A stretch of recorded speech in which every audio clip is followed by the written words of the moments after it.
নমস্কার, সবাই কেমন আছে? আশা করি ভালো আছে।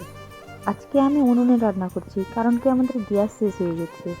এদিকে সবজি কাটতে বসছি, আর আমার মেয়ে দেখো সবজি নিয়ে খেলা করতে লেগে গেছে। এদিকে হাঁসুয়াটার ধার কত আছে, আর এদিকে সে জানে না যে উনুনে রান্না করছে মা, এদিকে সবজি নিয়ে খেলা করব।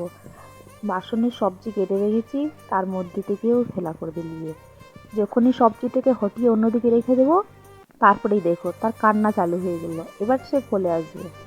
চলে আসার পরে সে একবার বলবে যে আমি আর নামবোই না। এদিকে দেখো কতগুলো খেলনা দিয়েছি, ও এগুলো নিয়েই খেলে। তারপরে ওকে ঘুম পাড়িয়ে আমি এদিকে সবজি রান্না করতে শিখে গেলাম। সবজি রান্না করা শেষ হওয়ার পরে আমি আপনাদেরকে দেখাতে পারলাম না পুরো ভিডিওটা, কারণ আবার মাঝখানে উঠে গেছিলো। তারপরে আমি সবজি রান্না করে যখনই খাবার খেতে বসলাম আবার, তখনকার দেখছি আমার মেয়ে আবার উঠে গেলো। মানে এরকমই হয় কি সব মায়ের কাছে। টাটা।